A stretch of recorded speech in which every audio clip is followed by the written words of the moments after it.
नमस्कार, आप देख रहे हैं न्यूज 24। मैं हूं विपनेश माथुर और इस वक्त की बड़ी खबर। नारायण राणे के मामले में बॉम्बे हाई कोर्ट में सुनवाई। एफआईआर रद्द करने को लेकर बॉम्बे हाई कोर्ट में सुनवाई होनी है। महाराष्ट्र में नारायण राणे के खिलाफ 4 एफआईआर दर्ज हुई हैं। दरअसल नारायण राणे की तरफ से भी याचिका लगाई गई है और जो एफआईआर उन पर दर्ज हुई है उनको रद्द करने की याचिका लगाई गई है। कल आपको मालूम है कि नारायण राणे को पहले हिरासत में लिया गया, फिर गिरफ्तार कर लिया गया। हालांकि 2 कोर्ट से उनकी याचिका खारिज हुई। पहले आपने देखा उनकी अग्रिम जमानत याचिका रत्नागिरी कोर्ट ने खारिज कर दी, फिर बॉम्बे हाई कोर्ट से भी उनको कोई राहत नहीं मिली, उसके बाद उनको गिरफ्तार कर लिया गया। फिर देर रात मजिस्ट्रेट कोर्ट से उनको राहत मिली, जमानत मिल गई, लेकिन अब भी उनकी मुश्किलें कम नहीं हुई हैं। और दीपक दुबे इस वक्त हमारे साथ मौजूद है। दीपक दुबे, अभी इस खबर पर क्या अपडेट?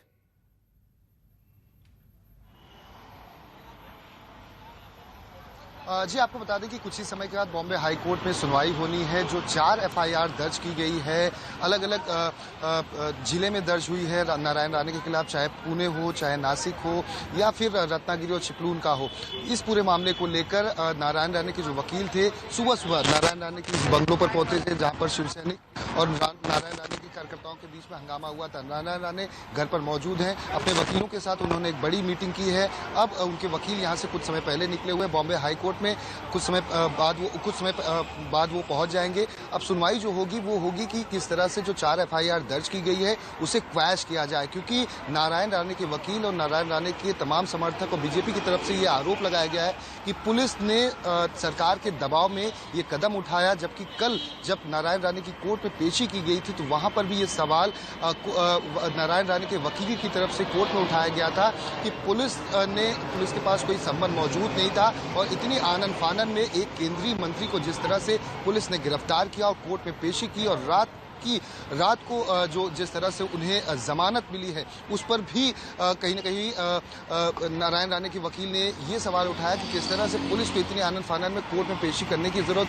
क्यों पड़ी, क्यों गिरफ्तारी की गई और रात को 11 बजे सुनवाई चल रही थी। तो ऐसे में एक तरफ एफआईआर अब क्वैश करने की बात है तो दूसरी तरफ नासिक पुलिस की तरफ से 2 तारीख को समन भेजा गया है कि 2 तारीख को दोपहर 12 बजे के करीब में नारायण राणे को Nashik police cyber police station में हाजिर होना है। और यह भी पुलिस की तरफ से कहा गया है कि जब तक आप हाजिर नहीं होते तब तक कोई भी आप आपत्तिजनक बयान अब नहीं देंगे। तो ऐसे में एक तरफ जो कानूनी प्रक्रिया है वो अभी भी नारायण राणे का पीछा नहीं छोड़ रही है, उन्हें सम्मन भेजा गया है। तो दूसरी तरफ राहत मिलती है नारायण राणे को या नहीं, या बॉम्बे हाई कोर्ट में जब अभी कुछ समय के बाद जिरा होगी उसके बाद मैं लौट रही हूं आपके पास। इधर उद्धव पर दिए विवादित टिप्पणी मामले में जमानत के बाद भी केंद्रीय मंत्री नारायण राणे की मुश्किलें कम नहीं हुई हैं। अब नारायण राणे को नासिक पुलिस ने नोटिस भेजा है और नासिक पुलिस ने 2 सितंबर को राणे को पेश होने के लिए कहा है। तो आप देख रहे हैं कि भले ही उनको देर रात राहत मिली, जमानत मिल गई, लेकिन 2 सितंबर को पेश होने के लिए भी पुलिस ने कह दिया है। यानी केंद्रीय मंत्री नारायण राणे की मुश्किलें कम होने का नाम नहीं ले रही हैं।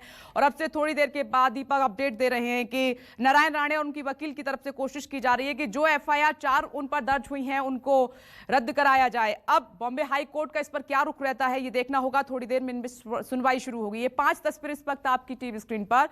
तो उद्धव वर्सेस राणे, ये जंग महाराष्ट्र में आपको दिखाई दे रही है, यानी कि शिवसेना वर्सेस बीजेपी। और जिस तरीके से कल पूरा जो सिनेरियो था गिरफ्तारी तक हमने दिखाया, और आज ये है कि कोर्ट से उम्मीद है केंद्रीय मंत्री नारायण राणे को कि उनके ऊपर जो एफआईआर दर्ज हुई हैं वो शायद रद्द हो जाएं। लेकिन वो कोर्ट के ऊपर निर्भर करता है कि उनको इस मामले में राहत मिलती है या नहीं। लेकिन उनको कोर्ट में हाजिर होने के लिए नेक्स्ट डेट मिल चुकी है। राणे को जमानत मिलने के बाद बेटे का ट्वीट भी आया है, वो हम आपको बता देते हैं कि नारायण राणे के बेटे ने ट्वीट में क्या कहा है, क्योंकि ये जंग बड़ी होती जा रही है। नारायण राणे के बेटे ने बस इतना लिखा है कि करारा जवाब मिलेगा। अब आप देखिए कि लड़ाई कहां तक जाती हुई आपको दिखाई दे रही है। दरअसल अगर कुछ लोग इस पूरे मामले को जानते हैं पहले से, खास तौर पर उद्धव ठाकरे और नारायण राणे के रिलेशन, तो ये लड़ाई अभी की नहीं है, बहुत लंबे वक्त से चली आ रही है। लेकिन 2021 में एक बार फिर से इसका सिलसिला शुरू हो गया है। नमस्कार, मैं हूं मानक गुप्ता। अगर आपको हमारा ये वीडियो पसंद आया हो तो इसे लाइक और शेयर जरूर करें, और हां, हमें सब्सक्राइब और फॉलो करना ना भूलें ताकि आप देश और दुनिया की कोई खबर मिस ना करें। तो जुड़े रहिए हमारे साथ और देखते रहिए न्यूज़ 24।